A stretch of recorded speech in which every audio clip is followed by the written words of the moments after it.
long story short, I mean, we got in negotiation. I terminated the deal multiple times, calling his That's bluff. really how it goes. He's like a one of those animals that just gets your neck and shoves you underwater until you slowly. Making me sound like a Well, terrible here's person. the thing. No, I think that, this is really probably for the listeners and me. I mean, like those types of negotiation tactics, obviously everyone has to come away from everyone has to hurt a little bit.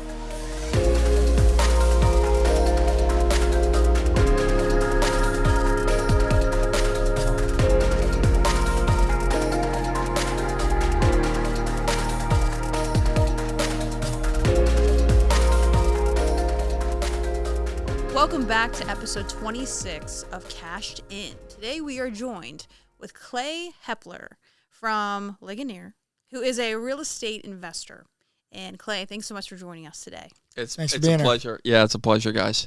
Yeah, so we were rolling. So we were having a pretty good fluid conversation before the cameras turned on. So we started it, and now we're going to try to get back into it. Yeah, let's do it. Because when the cameras turn on, it adds an element of I don't know, like static almost, like you get interrupted. It's like robotic. But anyway, so Clay and I, it's our first time meeting in person, but we got connected last year because I actually purchased an investment property from you. Mm-hmm. Mm-hmm. You were the wholesaler on the deal, and it turned out to be a great investment. I think I got like a 17% return on that I was telling you. Yeah, she made more money than I did. Yep. And I flipped the house. We flipped it quick, and it was just... I knew that neighborhood like the back of my hand. It was Upper North Hill Ranch. Oh, okay. Yeah. You were wholesale. Okay. Yeah. Yeah. So I don't know. It was an agent that I knew that you knew, a mutual agent that we knew. Yes. Connected us. He's like, hey, you know all about Newcastle. Do you have anybody for this property? And I was like, yeah, me. And then I spoke to you, and then our paths crossed again because one of my good clients who's a property manager mentioned you, and I was like, wait a minute, why do I keep hearing his name? We got to talk to him. So, well, it's awesome to be here. Yeah, that's real estate. It's really funny, especially with Pittsburgh. It's a very small community. yeah, And soon enough, you'll end up knowing everyone, and also it's really important to really be the type of person that, if I would have had a bad relationship with you at the beginning, then we wouldn't be having this conversation. Oh yeah, I mean, Aaron, I have a great respect for. He's very intelligent, and we had a connection. So when he mentioned you, I was like, okay, I can trust this guy because wholesalers can be stigmatized to be kind of unknowledgeable or just kind of in it for the quick cash, and they don't know what they're doing. That's why I don't know if you remember our interaction. I was kind of grilling you a little bit. Yeah. No, I remember it, and I think that it's important, especially when you're dealing with wholesalers, because I've actually bought like probably 10 units from wholesalers in the past month and a half, and you want to really make sure that you are growing them because you don't have a pre-existing relationship with them. Yeah. So that really makes the relationship difficult, and you're trying to say, okay, is this person not telling me about the terracotta sewer line that's broken or whatever? Right. Back taxes and liens. And just for the audience out there that might not know what a wholesaler is, it's someone who is typically unlicensed. You're licensed now, but at the time you weren't licensed. Who is unlicensed, that has no representation in the deal, and brokers a deal between a seller who wants to sell and a buyer who wants to buy, typically as is. It's very quick. Did you do a double close? Or you do that? Yeah, there are many different ways to wholesale. So just sort of background, last year I was aligned with the firm. In our first year, we did about 75 deals, 75 wholesale dealers. And I was the director of acquisitions during that time. I went out and negotiated, then actually disposed, the majority of those as well. And there's two ways to do it. Basically, you can either double close, which is you close with your own funds, and then that same day you sell it to the end buyer, or you can assign the rights of the contract to another person. Either way, it's double close usually hit with double transfer tax. Yep. So wholesalers try to avoid that.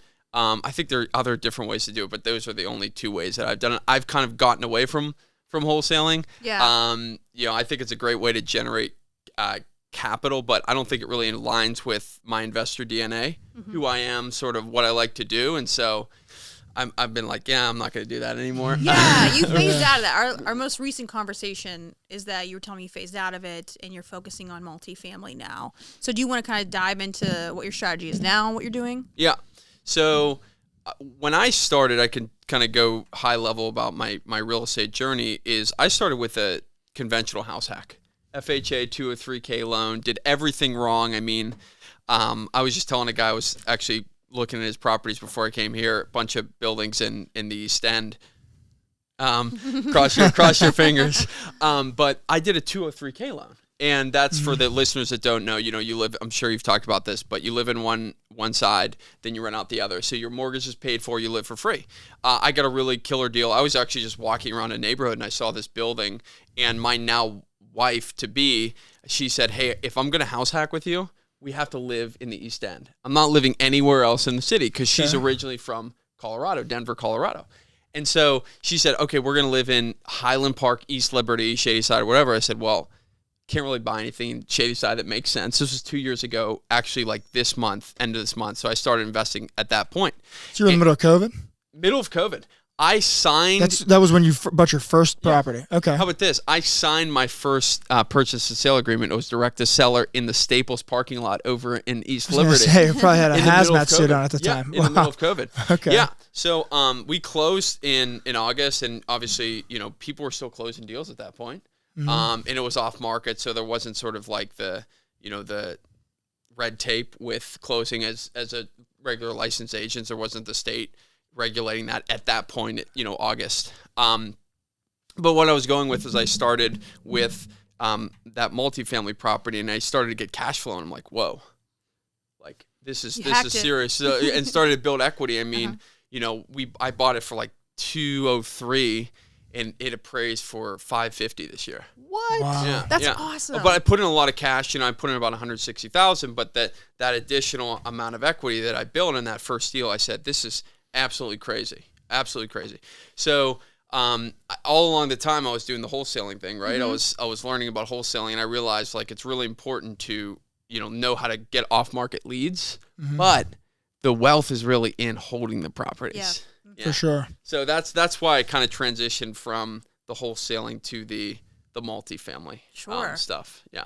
So take me before that, because before 2020, what were you doing? Yeah. So how I got into real estate is kind of a funny story. I was a college athlete, and I had a career-ending injury. What'd you play? Lacrosse. Oh, you did? Yeah, okay. Yeah. Where at? Middlebury College in Vermont. Okay. Yeah. So little Ivy school up there, and I wanted to work for the State Department, so I went in and was living in Buenos Aires, Argentina. I speak Spanish and Portuguese, and so I was working for the State Department, and I was like, oh, this is going to be like, this is it. Like I wanted to, and I hated it. It was like horrible, because there wasn't meritocratic. How long were you there for? 9 months. You were there for 9 months. Yeah. Wow. Yeah. It was crazy.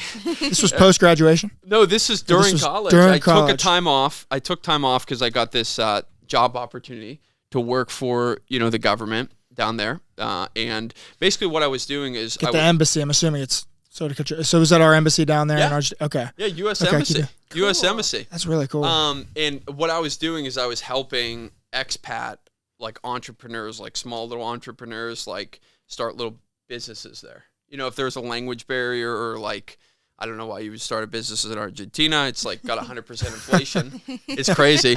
But I was doing that, but it was really just, it was tough because, you guys know as entrepreneurs, successful entrepreneurs, when you put in time and you get an output, you make money, you have more freedom, you get to choose your destiny, autonomy, then that feels really good. But when you're told, hey, you're going to do this job for 5 years, that doesn't sit well, right? That's right. Like, I don't know. I want to be able to create my own destiny. So it didn't sit well with me. So I actually ended up dropping out of college. I said, hey, I want to take some time off of college. Ended up being indefinitely, still haven't gone back. And I joined a family chocolate company. So my family's chocolate company is in Ligonier, Pennsylvania. And when I joined it, we were in a small little space. I mean, it was nothing. And within 18 months, we went from 2 states to 42 states. Wow. So we scaled massively. We built relationships with the Omni hotel chain. Downtown Pittsburgh. Yeah. There's Bedford Springs, the ones in New York and Washington, D.C. We got a celebrity partnership with Geoffrey Zakarian. I don't know if you guys know Chopped. Oh, yeah. Chopped, the TV show. So we built relationships with that, and then went to the Fancy Food Show this past year and got 3 massive gold medals. It's like the Oscars Oh, of the specialty food. I'm no longer a part of that business, but that's a long-winded way of me saying I got a taste for entrepreneurship, and I met a guy when I was there because we were selling basically to specialty shops. Okay, so you have a specialty shop that's kind of like a Whole Foods, but a mom and pop, and we would sell them our chocolate.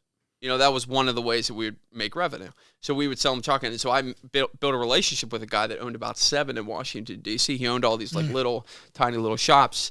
And for some reason, I called in a day and I talked to him. Like he shouldn't have ever been there, but he was. And he was a real estate guy, real estate developer in D.C. and also owned businesses. So it basically told me, I told him my story. Hey, I'm doing this. He's like, great for you. You're a young guy full of, I don't know if I'm allowed to swear, but piss and vinegar. You know what I mean? Like, you're a young guy. Like, you have to know building wealth is not about working hard. Building wealth is about actually exchanging equity with time.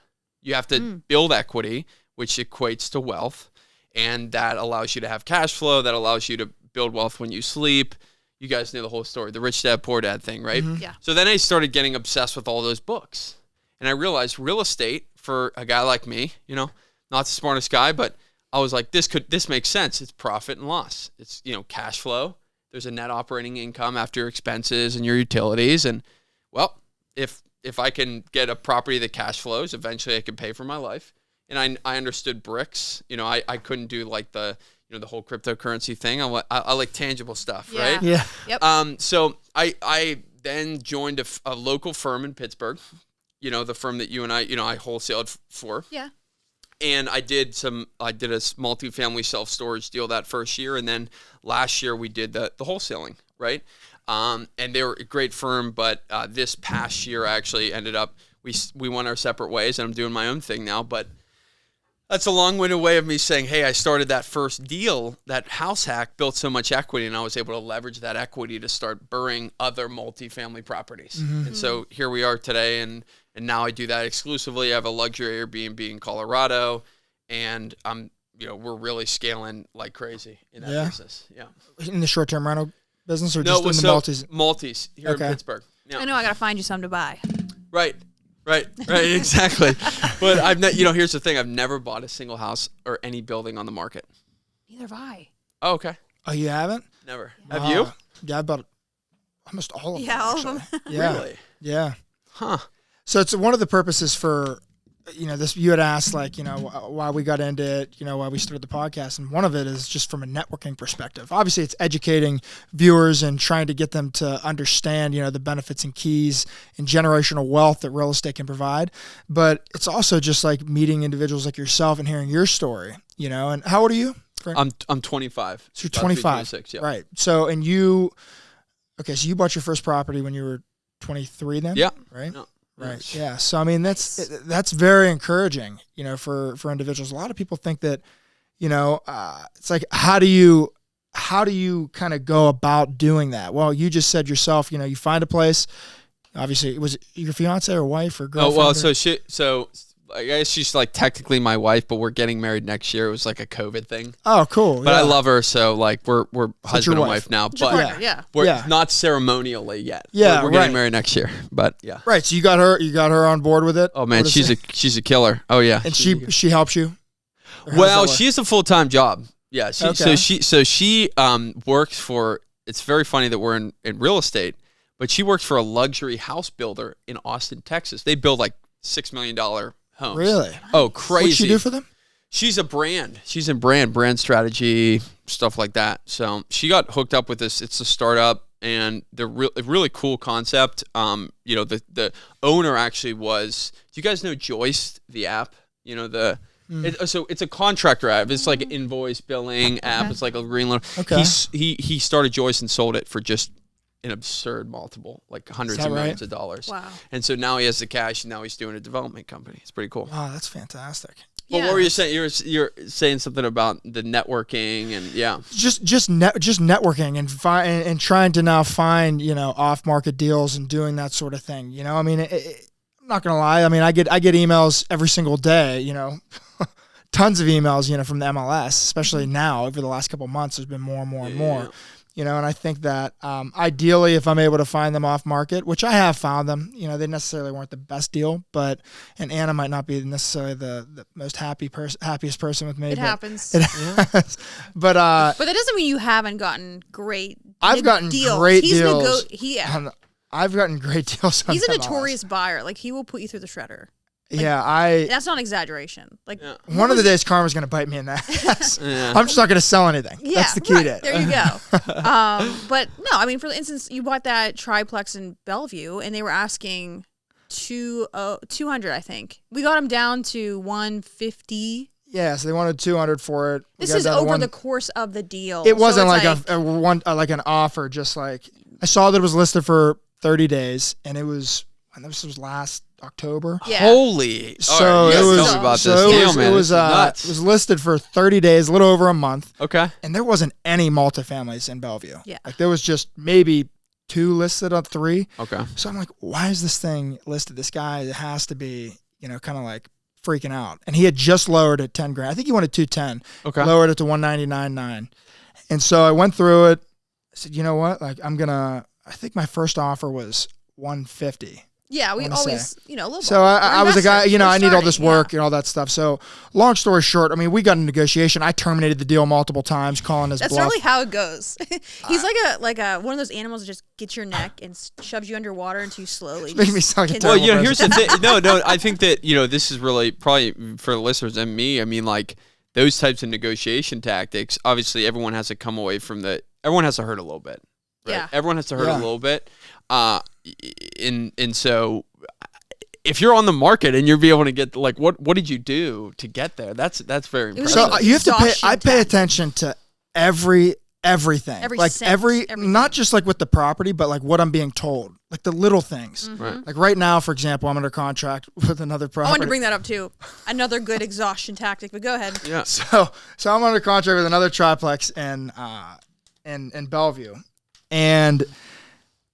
So I think they wanted 190. I think he wanted 190. I mean, this is it was an old bed and breakfast. I mean, it's a big place. It's commercially zoned. I mean, the first 2 floors are like 4,000 square feet by themselves. The top one's another like 800. Cool. I mean, it's really big, beautiful. Yeah.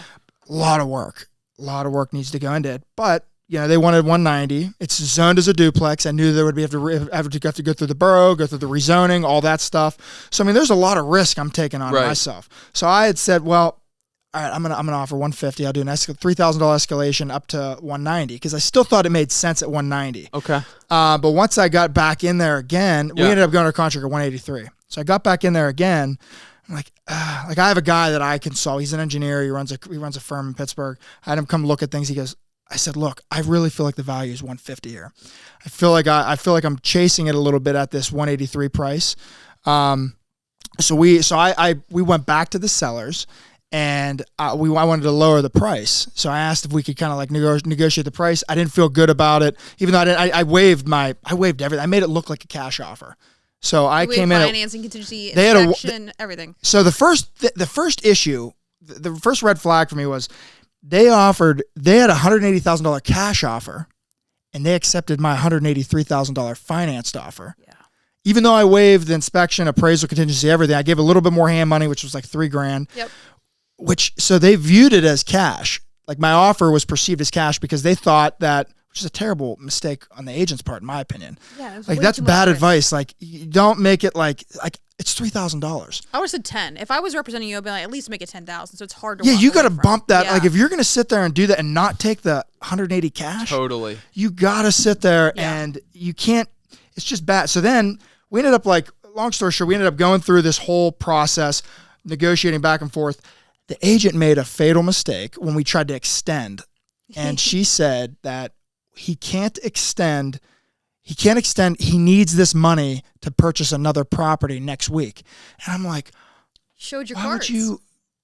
I can't believe they said that. And immediately I'm like, oh, I'm going to run with this because I know now he needs this money because I knew based on what he had said to me that he was, he didn't want to do the rehab anymore. He was moving out into the countryside, wanted this house. I thought that he had the money. Well, he didn't have the money. He ran out of money on the rehab. Mm-hmm. Now, which it all makes sense.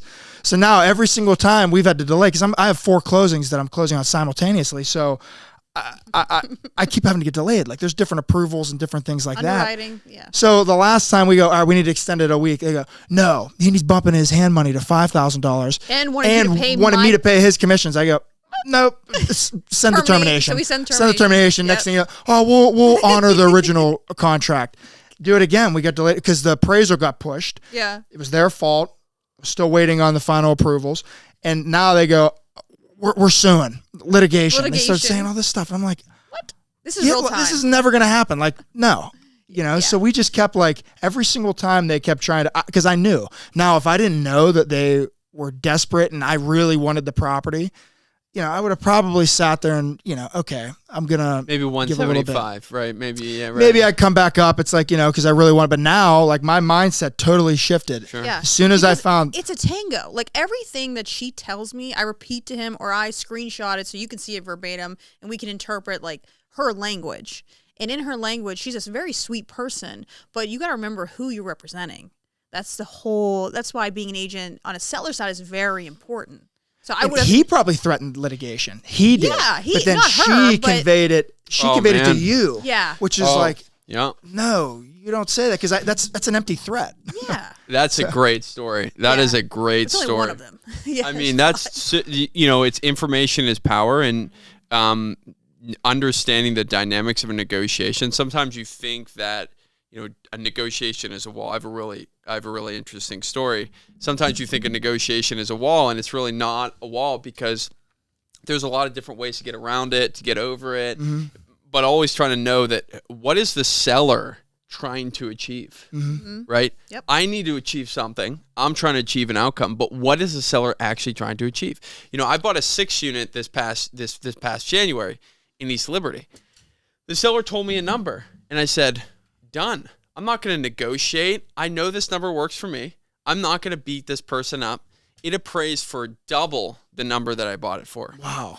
Because, I put in money. But it appraised for double because I'm like, listen, I know how to improve these properties, and it's a deal. Yeah. And she won, though, but the seller won, too, because in the current state, she didn't want, there was a headache of a tenant. So there was a tenant in the building. I'm still getting sued by this tenant. But there's a tenant in this building that was an absolute nightmare. She was a terror. Because I'm getting sued right now, I'm not going to, put it all out there, right? Because, But long story short, she was saying something about unfair discriminating housing practices, referencing some sort of disability in which the disability that was referenced was never clearly stated. Like if you have a disability and you're suing someone, you have to clearly state it. Okay, I have this disability, and the way that you're running your building is not enabling me to do this, right? Yeah. And so she never did that, and so she stayed in this building like 90 days longer than what we were originally doing.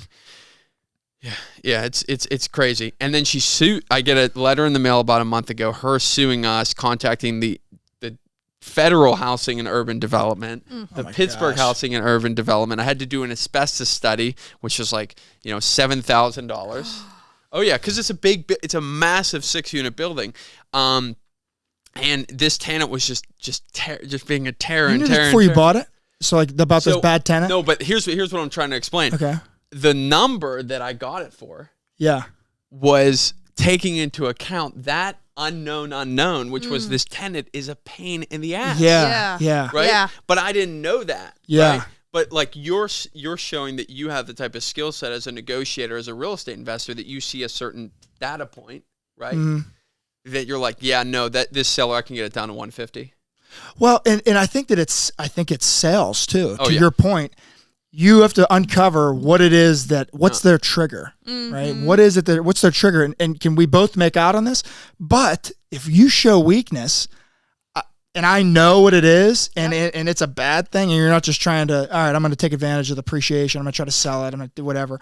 No, but you're selling it because I walk into your place, I was already skeptical, because you have unfinished drywall everywhere. You have wiring. You have the Romex all hanging out. It's just, okay, it looks like you ran out of money. Yep. It literally does. And now you're sitting here trying to tell me that, well, I'm trying to go into this farm and all this stuff. Well, then I hear your agent say, cough up, a fatal weakness. Yeah. And it's like, okay, but I think that some people will get lost. They get lost in the whole transaction and all this stuff and the financing and everything.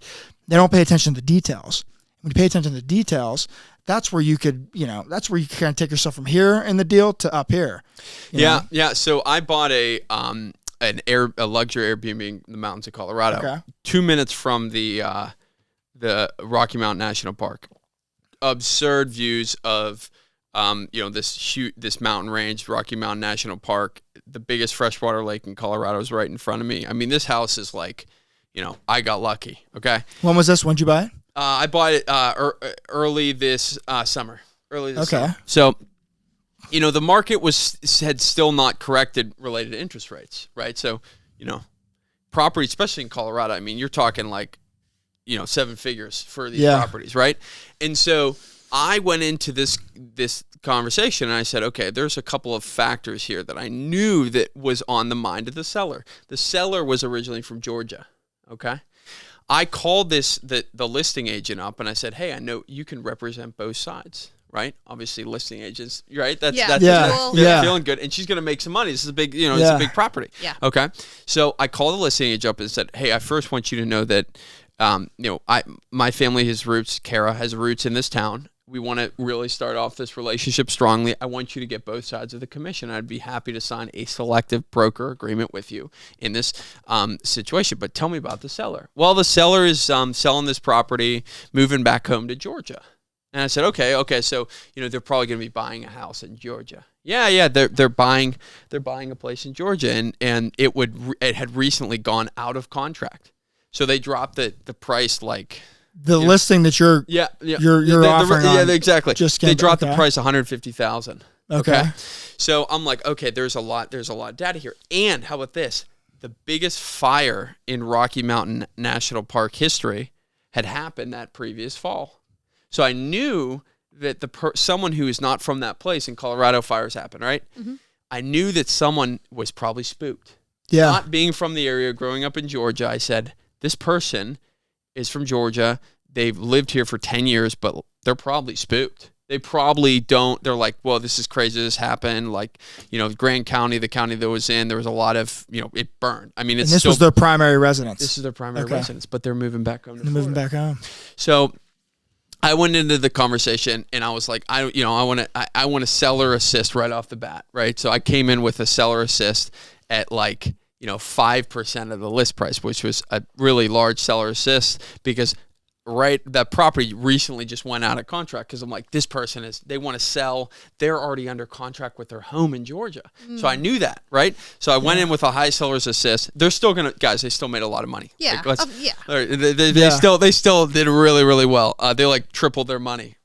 From what they originally bought. It's crazy. Those prices in Colorado are absurd. But I came in with a high seller's assist. Okay, no, we'll give you $25,000 in seller's assist. And I'm like, all right, well, that's a fraction of the 5%, but no big deal. And then I said, but I want to do an inspection. So we did an inspection, and the house is, it's like a 4,000 square foot house. And the center of the house, there's these pillars that come up in the center of the house, and some of them were leaning a little bit. And I'm like, eventually that's going to be a serious issue, right? Mm-hmm. And so we did all the inspection report, and I'm like, this is really bad toward the end, because I knew that there was still some opportunity for me to benefit my family, because this is not like killing someone. This is like, hey, I can benefit my family by keeping more money in my own pocket. Sure. Right? That's my perspective. Like, this is for my family. This is for Kara and I, that, we want to be good stewards of our own wealth. So I came back and I called the broker up and I said, it was actually so bad that it had to be, eventually will have to be addressed. Right. It eventually, what? So is this a structural issue? It's a structural issue. Okay. But it's not, it's only at the front of the porch. So there's this massive porches in the front of the property. And there are these pillars that support the porch. It's an overhang porch, okay? Mm-hmm. But the porch is kind of rotting a little bit, and so it's not really rotting, but it's rotting a little bit, right? And I'm like, oh no, this will be a $30,000 thing or something like that. And so I went back to the seller's agent, 15 days before the closing, and I said, hey, we need to get this addressed. And I went to the seller and I said, the seller was, because I was dragging on, because I had a really long amount of time that I was under escrow for, because I said, Well, that's going to put more pressure on the seller. So if at the end of the day I find something, I want to have longer escrow, because if I have longer escrow, we're going to get closer to the date that they need to have this. Just like pause for a second. What do you mean? What do you mean you have longer escrow? So instead of closing in 30 days, I said we want to close in 70 days. 70 days. Because I knew it didn't end up being 70. It was like 55 or something. Okay. But I knew that the seller wanted to sell the place to buy the place in Georgia.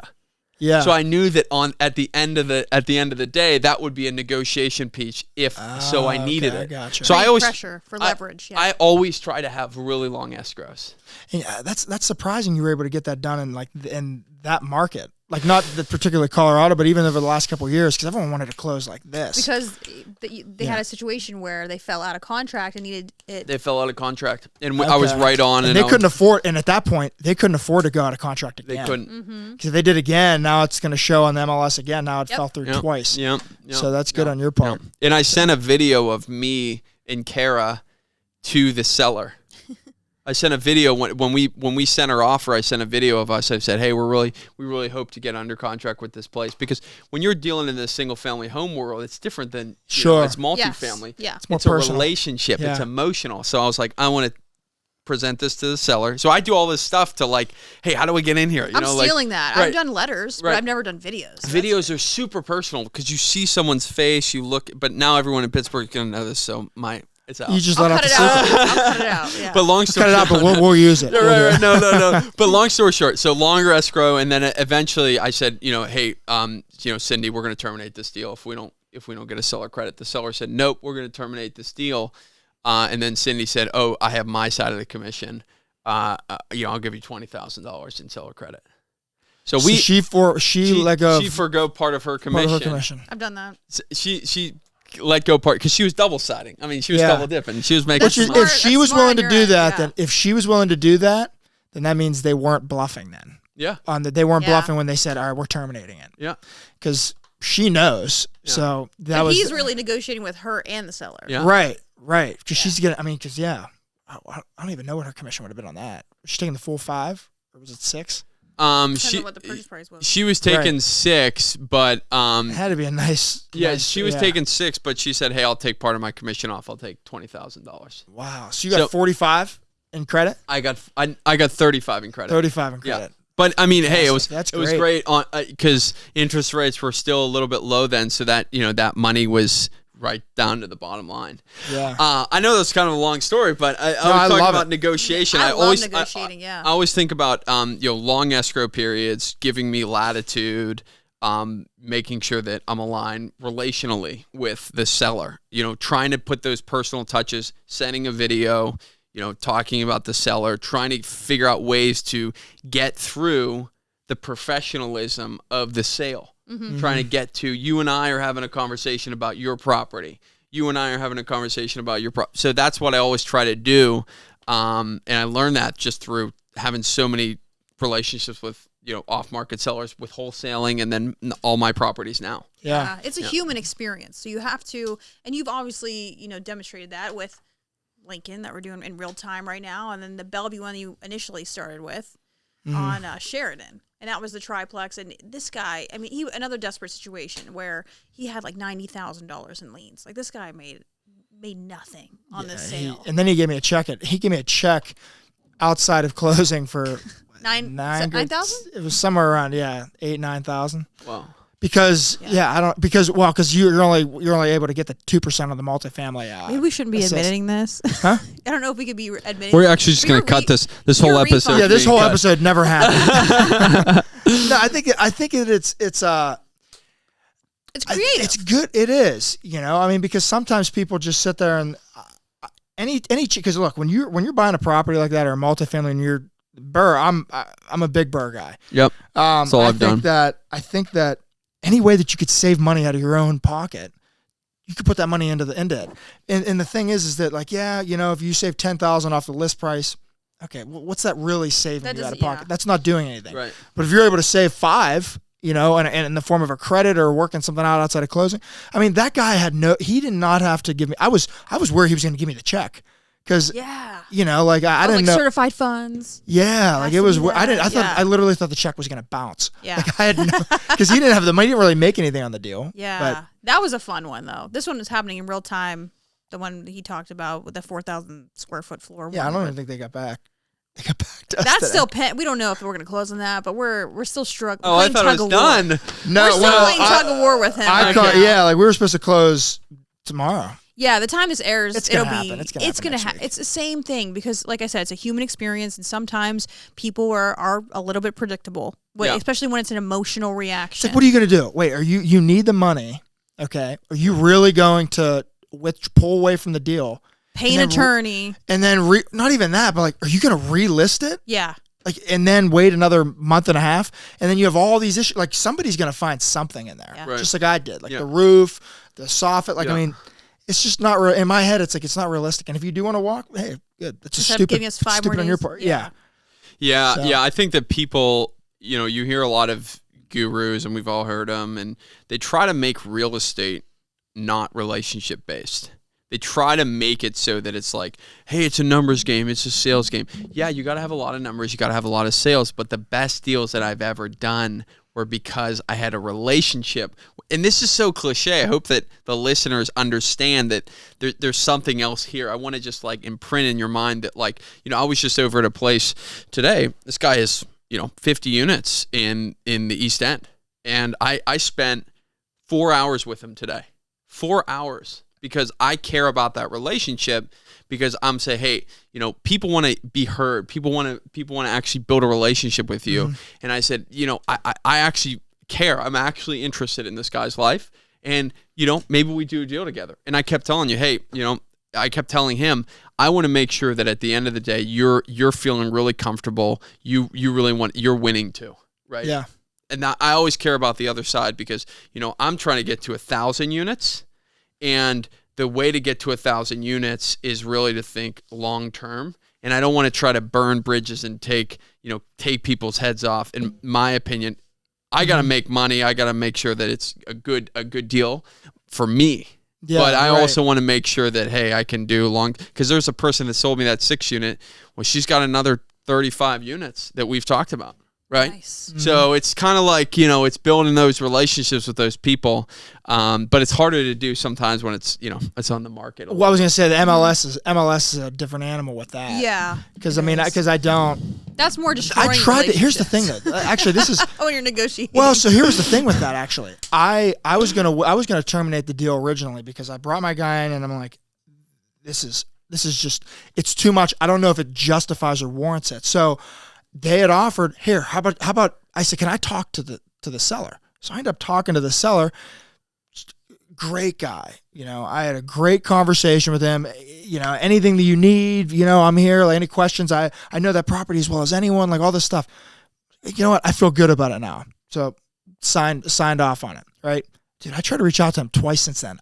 It was like I was his like 6-year-old kid that had his hand in the cookie jar. Like he freaked out on me. Like, you can't call me and you can't. I'm like, you can't talk to me until this deal closes. I'm like, that's not what. I said, okay, fine, but that's not what you said. So that made me start thinking like, is he like worried about? He's either desperate or he's worried that something's gonna pop up that I'm gonna find out about. Yeah. So I started like getting a little bit of paranoia, thinking that. So, there's sometimes like.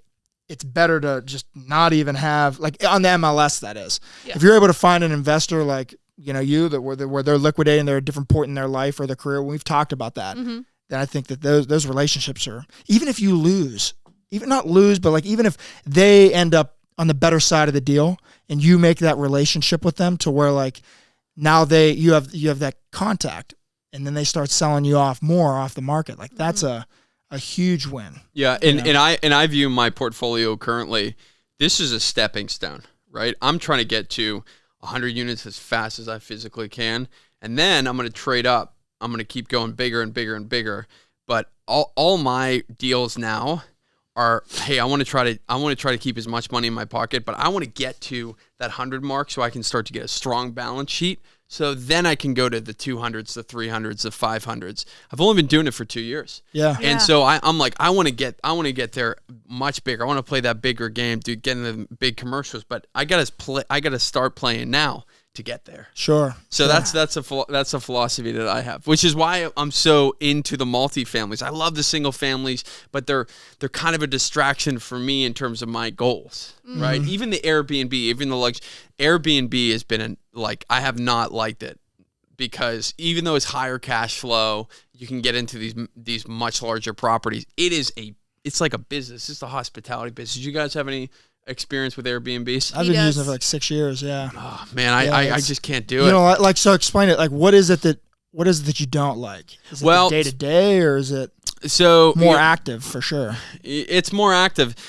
I think it's a product of a couple different things. With our place out in Colorado, the clientele that we're getting, we're doing $950, $1,000 a night. So the clientele is incredibly demanding. I mean, incredibly. Because there's not a lot of like hotels or anything like that out there, is there? Well, you're in the Rockies. You're in the Rockies. Yeah. Well, there's not that many hotels, and I think that it's been hard. I think we aren't just fit. I talk about the investor DNA. I don't think it's in my DNA to be like, oh, you have these issues with these paper towels. I'm sorry. Wait 5 days, right?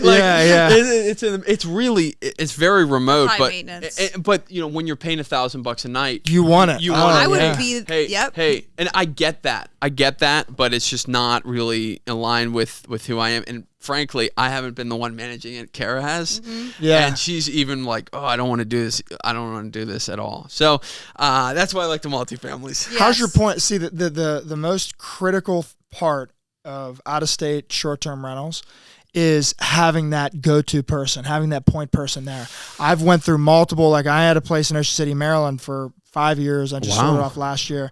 And at the time, Airbnb was just kind of like inching its way in, right? Like it was like the whole market, was controlled by Coldwell Banker. They were the one that held they did all the property management, right? Vacasa wasn't there yet. Vacasa actually bought Coldwell last year. But I remember looking through this property, and I there were other owners that said, you know what, you're probably only going to make $14,000-$15,000 a year on this place. You're not even going to break even on it, so don't even get that in your head. You're like, just enjoy it, that sort of thing. And then I looked. Well, they're using Coldwell, and Coldwell they don't care. They just want it rented. They'll undercut it. They don't care. So I ended up getting it to where, like, my last year there, like, it ended up grossing close to $50,000. Now these are, I think I bought it at like $200. So like it was. These aren't like high end. It was a 2-bed, 2-bath condo. Yeah, right? but that's great. It is, and so my point is that with Airbnb, your whole profile can just go to the wayside if you start getting negative reviews. A lot of that's based off of cleaning, right? Or like issues that happen. So you have to be able to, like, the one time I was down in Florida, this is actually terrible. The one time I was sleeping. My buddy had a new place in Florida. He didn't have a nightstand yet. So I had my phone on the ground. We went out the night before, so like I was drinking and I didn't like hear my phone. And I grabbed my phone in the morning and I had like 15 missed calls. All these voicemails. The people that were renting the place, the battery on the keypad died, and I'm like, and there was no. And I didn't at the time have a spare. Now in Florida at my place, I have a little key, like an extra like emergency key. So they put in the lock. They go do that. These people, they broke the window to get into the place. I had to eat it, like, because is that Madeira, that one? No, this was down in Ocean City. Oh, in Ocean City, you were in Florida. Okay. Yeah, but so how did I get past that point? Mm-hmm. Well, the person I had a good cleaner, person that I wasn't paying a property management fee for, but I was paying the renters pay the cleaning fee. Yeah. Right. So I don't care what I charge the renter. If it's $200, $300, whatever, it's going right to the cleaner. Right. So if you have a good person that you trust that's going to be there, they feel like they're making good money on every single clean, they're going to prioritize you. And she saved my ass. Or, well, in that case, it was a guy. He saved my ass in Ocean City. The lady that I have in Florida, I pay her like $325 a clean. it's well worth it. Sometimes people are like, Whoa, for a cleaning fee? Yeah, that's a lot. She's making some money. But it's a 3-bed, 3 baths, 1,500 square feet. It's a luxury, beautiful place. And it's spectacular in there. I mean, there's never. It's brand new. It's new construction. Okay, but like, there's not a piece of sand on the floor, huh? Did you burr it? I actually have a second home HELOC I'm closing on in a couple weeks on it. Because I mean, down there the appreciation's just been absolutely insane. Crazy. So I didn't refinance because my rate's like 3% on it. Yeah. So I found a credit union. So like, that might be something you want to look into out there, because actually a buddy of mine just bought a Airbnb in Arizona, and I didn't realize this at the time. The credit unions will do second home HELOCs. I was always told, nope, you can't do it if it's an investment property. You just forget about it. You have to do the cash out refi. So I was able to get it's a lender up here. I was able to do a home equity line of credit on a second home down there. I mean, it's a fantastic. Yeah, that's thing. a really good product. So now instead of me going into a 6% rate at $1 million price point, $1 million loan, I'm keeping the 3% on that, and I'll just have the HELOC ready for whenever I want to deploy it. Yeah, right. I'm not paying on it next month as soon as I close. Right. I'm only paying on it as I withdraw funds. Yeah, no, that's HELOCs are really, really great. There's just, in the interest rate environment for the listeners, obviously, you don't want to have too much. If you're the business that we're in, we're getting in, we're fixing up, we're refinancing. And you pay it off, yeah. Right, but if you have that thing just revolving, your interest rate can go from 3 to 8 in 1 year. Yeah. Oh my. Oh yeah, it's variable. So Wait, break that down a little bit. When you say revolving, what do you mean? So the line of credit that you have, I have a line of credit on one of my properties. You have a term of your line of credit. Could be 5 years, could be 10 years, whatever it is, and then it turns into like a second loan, like a second lien loan. Oh. But a revolving is, you pay it off and you get that equity right away that you can redeploy. So that's what it's like, a revolving door. And so a regular home equity line of credit, second or commercial line of credit, the interest rate is variable and it can change. Mm-hmm. So, if you got a lot of money out right now, who knows where interest rates are going, but it could double your monthly payment overnight. So you have to be strategic with it to circumvent that 8% shoot up. You have to do something with the money, whether it's burning it and then playing with the house money, pulling it back out, and just keep doing that. Is that what you're saying? You want to pay it off as soon as possible. Okay. Efficiency. Because, velocity of capital, but also your payment could go from 400 to 800 because there's a variability in the interest rate that's assigned. They're not doing fixed rate. Yeah, it's not like your line of credit, you get it and it's 3% like one day and it stays like that the whole term. It's attached to an interest rate index or LIBOR or whatever it is. So you got to just have to be aware of that. That's why some people, even if it is a higher interest rate for your mortgage, they're like, you know what?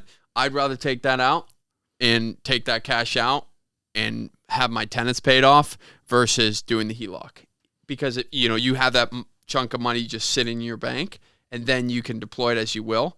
Even though you can do that with the HELOC, there's a little bit of an interest rate risk. There is a thing there for sure. And I've done, this is the second HELOC I've done. The key is to be efficient with it, because to your point, that's but I like the fact that I could pull from it. I could use that money to buy, rehab. Once I do the refund, then I'll pay it off. Yeah. Right, like that, and then I could just continue to use that to acquire more and to continue to scale and that sort of thing. But yeah, to your point, like the one that I had on my first primary home, every single month, the rate would change. Yeah. Like, and it would go out, like it started at 3%, and I think by the time I ended up selling it on Iroquois, it was 6-7%. So I mean, it was significantly higher. I didn't have a high balance on it, so like it wasn't like. But I mean, some of these HELOCs, I mean, you're $100,000, $200,000, $300,000. I mean, that's changing the payment a lot, especially if you're towards the higher end on the balance. Yeah, for sure. Yeah, it's just got to be. We've only played in the low interest rate environment, and I don't know how you guys are underwriting your deals. Well, let me ask you this: how are you underwriting your BRRRRs? Are you saying, hey, I'm going to the credit union and assigning it current interest rates? Are you bumping it up 1% interest rates? When you look at a BRRRR and you say, oh, my project's going to take 6 months, are you saying instead of 6.5%, I'm going to give it 7.5%? How are you looking at those? Well, I'm trying to get into that game, so I'm learning about, because I bought all my properties, aside from the 2 that I live in, I bought them all cash. So, okay. So I'm learning how I want to start using the bank's money. So that's why my ears are perked on your answer. Yeah. Well, no, so I'm in a different situation now just because I was going through a broker in Florida. So, like, you get to a certain point, and then you start trying to, and I work full time. So, like, I have a W-2 job, and then I have my real estate business on the side. So, like, I was always getting financing through my W-2, right? So now, but that's only going to get you so much. So now there was this. I met a broker down in Florida. He ended up he had different non-QM products and that sort of stuff to where, like, DTI didn't matter, all that stuff. I was paying a little bit higher on the rate. I mean, I was up. Thankfully, like, these closings, I was up near like 8% on there. I was like 7.75, which historically is still not terrible. Not terrible. On an income producing crazy property. Origination fees too, didn't he? Yeah, he was like 2%, whereas this, so my point is that now I was going through them, and I was basically, I didn't work out any deal with them. Like, it was just, I was buying it, and then I was buying it with the same lender, Hometown Equity, California, and then 6-7 months later, I was just refinancing it again. So they were really making out on the deal. Yeah, they're making right? some money, yeah. But they knew that, like, okay, like, they had me as a customer. I did like 6, 7, or I don't know how many times I've done closings with them. But now the credit union, they were talking about like different ways, because I had said, look, this is what I'm going to do, right? Like, this property I'm buying on Lincoln, I'm going to cash out. I'm going to do a refinance here in another 6-7 months, and then they started talking about, well, I wouldn't do a refinance. I would take out I have to get better with understanding now the different products and layers in which they're able to offer, because they were saying that they wouldn't do a refinance on that, and they had different levels there. And I didn't really give it much thought yet. Do you have experience with that? Well, so are you buying it cash? No. So you're gonna buy it with hard money, your private money, or something? No, I'm using my money. Yeah. Oh, so you're buying the property cash? Mm-hmm. Oh, I think you meant, am I buying the property cash outright? No. Okay. Yeah, I'm buying it cash. You're buying it with 20% down. Yeah. 20% down. Okay, and then they're saying after that. So they're saying afterwards, and again, I don't fully understand the detail. They were saying not to do a cash out refi in 6-7 months, that it might not make the most sense to do that. And they were saying to take a second mortgage against it at the step up in value. I see what so basically what they're getting at is, you either get a much higher interest rate, or you put that second lien on it. As long as you're recouping your cash in form of being able to deploy it again through the line of credit, then it makes sense to act. Well, they're saying it makes sense to use the line of credit. So say you put $20,000 down, and you go back to the bank and say, okay, now I can, because I increased the value of it through, rehabbing it, now I can pull out a line of credit, and I can effectively recoup my 20% because I have that line of credit. Well, they were saying it wasn't a line of credit. It was maybe they were, because there was a second mortgage on it, but they didn't specifically say it was a line. So I have to learn more about that. But, like, it was interesting that you had asked the question, because historically it was just, I was just buying, refinancing. It was just the fixed rate, the rate they gave. I mean, we would negotiate a little bit. I'd get counter offers and that sort of stuff. But there's a lot. Have you went through a credit union? Yeah. Financing? Yeah. I've only done small banks. Is that right? Only done small banks. Yeah, because even though they're going to offer you higher rates, but I don't have the balance sheet yet that I'm going to be able to go to a Wells Fargo and plus they're not really real estate friendly. No. When you get to that level, you're going to life insurance companies, or you're going to, Fannie Mae or Freddie Mac, but the majority of my properties, are under $1 million, right? So I'm not able to get the non-recourse Fannie Mae, Freddie Mac. So because I'm creative, credit unions are going to be the type of banks that are going to give me better rates, because they're going to look at my balance sheet and base everything off the income of the property and say, okay, this guy has a relationship with us. This guy, that's what happens with most commercial products. But yeah, that's how I've done it for everyone. Like, I bought a 3-unit on Baywood Street, last May for $275,000 and put in about $50,000 and it appraised for $550,000. Wow. So I went back to another credit union and I said, hey, I have this. Generally, those loans from the credit unions are not great loans, though. You know, sometimes they're variable and they're low amortization, so you're giving up the cash flow for the flexibility. What amortization? What am are you getting? I'm getting 25 now, but I did. They bump it to 30 because they were trying to give me 25. I bumped it. They put it up to 30. You did 30. Mm-hmm. Wow, that's good. Yeah, I was surprised. Jeff's number. Yeah, for sure. Mm-hmm. Jeff, West Aircom. We'll talk after this. Hey, well, you can't. We're going to tell everything. Yeah. People are going to walk away from this. They're going to say, "Forget these guys. I'm stealing all their deals." Yeah. But long story short, I went back and I said, "Hey, I think this property's worth more because I put in ACs and furnaces and whatever, so I was able to pull out that additional cash." But and the loan payment was essentially the same because I went from a 20-year AM product to a 25-year AM product. But there's so many different ways to do this creatively. Like I've been learning about putting your 80% LTV, the product that you've used and obviously you've used as well, and you can get private lenders to fund that extra 20 to 25%. And as long as the deal makes sense, a commercial lender is going to say you got to have the cash in the bank. You can't be like $2 and I'm going to go and buy a 15 unit. Right. There's got to be something behind there, but you can use private lenders as the second lien. Okay. And then after, like I'm buying a 6 unit, perfect example. I'm buying a 6 unit in Crafton and I'm buying it for a pretty good price. And I'm going to raise debt for the second lien.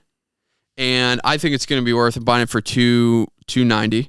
I think it's probably going to be worth like, $460, $480 in a year, because we're going to add some value. It's a really beautiful building, and we're going to add some value in paint and new floors and appliances and stuff like that. But I'm going to get a lender, a private lender to fund that down payment. Okay. Because you can do that. You can say, hey, I'm going to give you second lien position.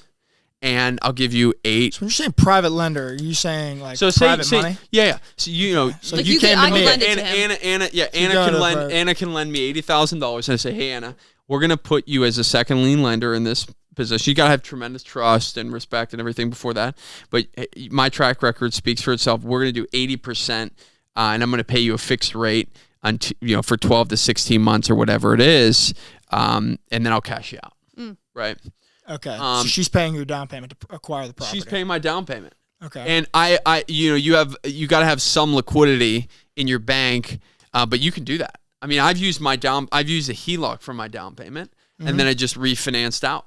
I was thinking about doing that because I have so much equity in my homes. I'm like, why don't I just pull it out of my house and then put it on a multi and then refi out? That was the thought I had in my head. You can totally do that. Yeah. There's not one way to skin a cat, but you got to make sure that whenever you're using local credit unions, like the one that I used with a 20-year AM product, has prepayment penalties. There are seasoning periods. So for the listeners, you got to know that when you get into a relationship with these small banks, they're going to be more flexible because the interest rate and the terms are worse. So, for example, in some cases, you have a prepayment penalty. For a lot of these credit unions, it's the first 5 years, and every year it's a percentage of the outstanding loan balance. Usually it's 5% the first year, 4% the second year, 3% the third. And so you can end up paying a lot of money for those things, and there can also be prepayment penalties. So if you're using this 25-year AM product, and if I'm speaking over...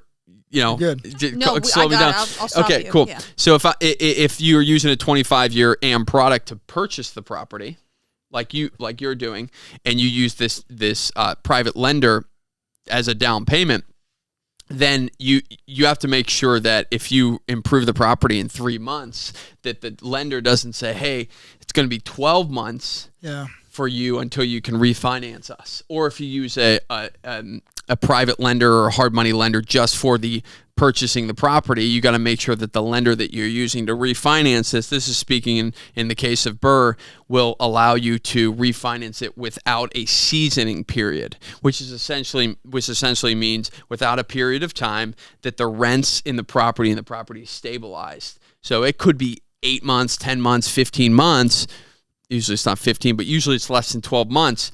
And if there's a period of time that you have a seasoning period, you can't refinance. So you're carrying that hard money debt or that private money debt, and that's just crushing your cash flow. You're coming out of pocket with all that money. So you got to make sure that you have guardrails when you're buying these properties to make sure that you don't get crushed. You look in the fine print and you're like, whoa, I didn't know that. You got to know your product. Right. Yeah. You got to make sure that you're asking these questions. How many points at closing? Sometimes these credit unions have 2 or 3 points at closing. You're like, is this hard money or is this credit? You got to make sure that you're asking all the right questions. Yeah. Yeah. I got hit with that on the prepayment. Oh, really? On the one, yeah. Which one? Did I? Yeah. West Banco did that. Because it was a 5, because they're 5 Did you know, or arms. were you like surprised? It was. I mean, I found out. I didn't know ahead of time. Oh. I didn't know what I didn't know. Right. Now I know. It's an education you're learning. Yeah. So it's like experience is the best education. But Clay, we are. Thank you for coming, but unfortunately we ran out of time. We'll keep this going. But our hour is up. Okay, wow. But this is awesome. We'll give you Jeff's number and all our secrets off air, and you the same. So. Perfect. All right, guys. Thanks for watching Cash In.